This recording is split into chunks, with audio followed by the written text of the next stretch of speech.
Powered by the Montana Television Network. Montana This Morning continues on Montana's News Leader. President Trump is slated to speak at the UN nearly 1 year after that famous Rocket Man speech directed at Kim Jong-un. I'm Laura Podesta. I'll tell you which country is expected to be the recipient of the president's harsh rhetoric this year. And closer to home, federal judge says no to grizzly hunting in Idaho and Wyoming. Coming up, why the judge says the plan was not good enough to help protect bear populations.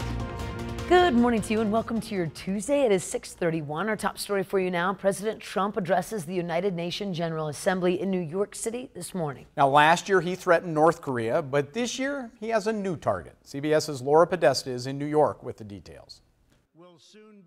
At the United Nations General Assembly last year, President Trump had threatening words for North Korea. Going into his speech today, the president has a far different tone. We'll be having a second summit. Yesterday, during a meeting with South Korean President Moon Jae-in, President Trump said a second meeting with Kim Jong-un will happen as they work toward denuclearization. I see tremendous enthusiasm on behalf of Chairman Kim toward making a deal. In today's address, President Trump is expected to focus his harsh rhetoric on Iran, which he's accused of promoting terrorism. Earlier this year, he pulled the U.S. out of the Iranian nuclear agreement and reimposed sanctions on the country. You can bet the president will have well-deserved strong words for the Iranian regime, which is among the worst violators of UN Security Council resolutions, if not the absolute worst. The president's top foreign policy aides say they will not continue to accept Iran's behavior. But Iranian President Hassan Rouhani told NBC the threat is an empty promise. Perhaps on this path we will sustain certain pressures, but certainly the United States will not reach its objective. The president's speech to the 73rd UN General Assembly is also expected to, once again, highlight an America First agenda. Laura Podesta, CBS News, New York. Now, the president has said he pulled out of the nuclear deal with Iran because it wasn't strong enough and didn't cover other issues like Iran's ballistic missile program. Again, speaking later today at the United Nations. I'm sure CBS This Morning will have much more about it as well. Absolutely. Matt joins us now. A little sprinkly, rainy start to the day. Damp roadways for parts of southwest Montana this morning. Temperatures are cooling off quickly with the clearing skies. Most areas holding into the 30s, 23 this morning in West Yellowstone. Look outside this morning. Again, a little frosty for a few areas. 34 right now at Bozeman Yellowstone International. 30 degrees at Burt Mooney. I do expect our temperatures to warm into the afternoon. Talk about how long this warm-up's going to last. That's all coming up in a few minutes. Thank you, Matt. 6:33 now. A U.S. District Court judge has overturned a decision by the U.S. Fish and Wildlife Service which removed protections for grizzly bears living outside Yellowstone National Park. The decision stops plans by Idaho and Wyoming to allow grizzly bear hunts this fall. U.S. Fish and Wildlife and the wildlife agencies in Idaho, Wyoming, and Montana argued the bears have recovered to the point that the grizzlies in the greater Yellowstone ecosystem no longer warranted special protection. But the judge said the service failed to make a reasoned decision as required by law, that changing the protections for bears around Yellowstone wouldn't also impact grizzlies in other areas, like the Northern Continental Divide. The most immediate thing we were concerned about was that Wyoming and Idaho had plans in place to kill up to 23 grizzly bears this fall in a trophy hunt that would have been the first in more than 40 years in the Yellowstone region. So this ruling means that that can't go forward and those bears won't be killed for trophies. Now, it's not yet known whether the Fish and Wildlife Service will appeal the judge's ruling. And last night, Bozeman opponents proposed the limestone west timber sale in the Gallatin Range foothills to make their views clear in a public hearing. MTN's Badaris Babb was there. The Department of Natural Resources and Conservation representatives got an earful. Hundreds of people gathered here at Montana State University to give their say on the proposed limestone west timber sale.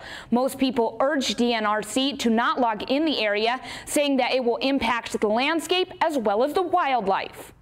Well, it is the last piece of habitat that is relatively undisturbed in this section of the Gallatin Valley.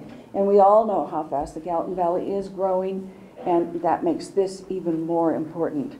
For others, logging this area is important because they say it will create Montana jobs, bring in more money to schools, and reduce fire danger. You're looking right here at a 10-year-old. I would argue that he is the biggest endangered species in the state of Montana. Yes, is there going to be some impacts from timber harvest? Absolutely, there's going to be. But it's a temporary. I like the gentleman over here that talked about long-term. This is what I'm looking for. I'm looking for my grandson, my great-grandson. Are we going to have infrastructure and industry? A homeowner near the area, Helen McCarty, says the most disturbing part about the proposals is putting in roads where the landscape is very steep and unstable. So all you guys that are for logging, this is not the place. It hasn't been logged for 100 years, and there are good reasons why it hasn't been logged for 100 years. It's a bad place to try to get the logs out. It's a dangerous place for people to be and a great place for the wildlife to be. DNRC did ask anybody that made public comment to also submit a written statement that they would later use when they made their decision. In Bozeman, Medeiros Babb, MTN News. Now, public comment will be accepted through October 30th. For more information on where to email that public comment, head on over to our websites. And if you missed your chance to see Vice President Mike Pence while he was in Billings, second in command will be back in Montana very soon. This time, Pence will be campaigning for Matt Rosendale in Bozeman at the Allen County Fairgrounds on October 2nd. That's next Tuesday, exact time not yet known. Pence and the president himself have both been to Montana a number of times to campaign for Rosendale in his bid against incumbent Senator John Tester. And people will get the chance to start voting in favor of a historic Butte landmark that could also help restore it. The Ma Wei Chinese Museum in Butte's historic Chinatown is one of the 20 sites chosen in the Partners in Preservation campaign that allows people to vote online for their favorite historic site. The top finishers in this month-long voting process will get a $150,000 grant to go towards restoring that structure. And they will use that for a bricks and mortar project to restore the buildings that are there on West Mercury Street. It's for the roof, for the walls, for the windows. It's money that is really hard to come by, bricks and mortar money. Now, voting started yesterday, and you can vote online up to 5 times a day. VoteYourMainStreet.org/Butte. Voting continues until October 26th. Pretty cool. Pretty cool. Yep. Yeah. Good luck. And totem poles tell a story, whether it's the story of an indigenous people or in more modern times, maybe it's someone's imagination. Either way, making them a labor of love and true artistry. In this week's Montana Made, Justine Stewart takes us to the Bitterroot Valley, where one man is bringing people's dreams to life. This is the start of what will become an intricate, colorful, and magnificent work of art. George Gooley is a second-generation carver whose talent for hand-carved wood creations has taken his business to new heights. It all started out humbly enough, learning the trade from his father, who had been a wood carver for years. When I was 26, I got to thinking, what a shame if I never asked my father to really teach me, at least to know how to do it, or maybe it could work into something, maybe not. But I just saying, all this knowledge that he has, what if I just never learned it? And I got to thinking, this might be something I'd be good at. I'm not, but I was just open to learn. So I finally went to him and says, Dad, I really want you to teach me. And it's a good thing he did. Gooley's work is so good, it's earned him an international reputation as a skilled carver. Eventually, I started to get a specialized customer. First of all, we were doing stuff that was reasonably affordable, and then some special orders, but it started to get that I was getting a list of clients that wanted something special. So that kind of changed things around. Do I continue going into a volume, or do I more specialize in something I really more would enjoy doing? As his focus changed, so did the product to totem poles, which are hard to miss if you're driving on Highway 93 in Victor.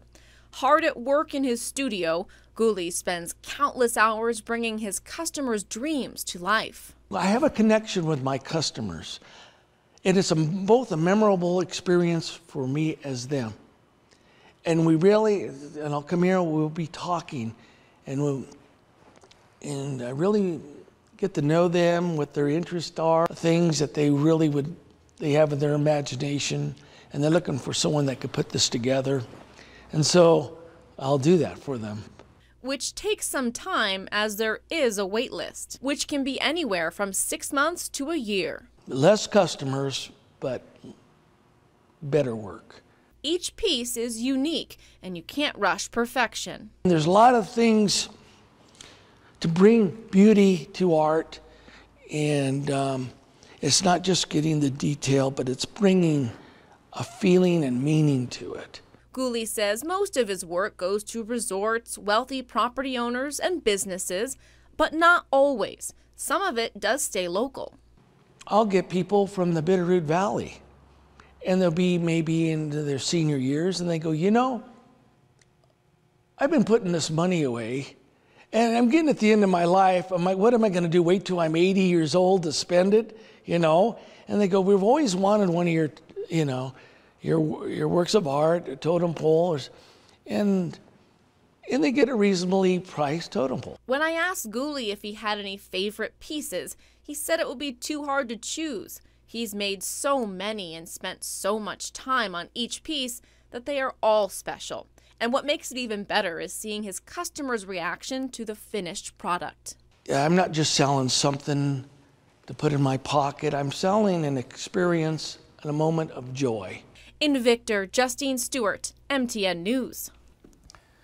Now you can find out how to get in touch with Gooley's Totem Poles by visiting our websites. Pretty fascinating. Beautiful. Love that. Absolutely beautiful. We do have to take a quick break, and we are 6 weeks out from Election Day. Up next, our chief political reporter, Mike Dennison, breaks down some of the campaigns and some of the candidates. But first, we're going to check in with Gail King, see what's coming up at 7 o'clock on CBS This Morning. Good morning. Ahead on CBS This Morning, Supreme Court nominee Brett Kavanaugh forcefully denies the assault allegations as he defends his reputation. Democratic Senate Judiciary Committee member Amy Klobuchar joins us with questions that she has ahead of Thursday's hearing. And we'll introduce you to the chef using 3D printing technology to change the way we cook. How does that work? We'll explain. We'll see you at 7 o'clock on the dot.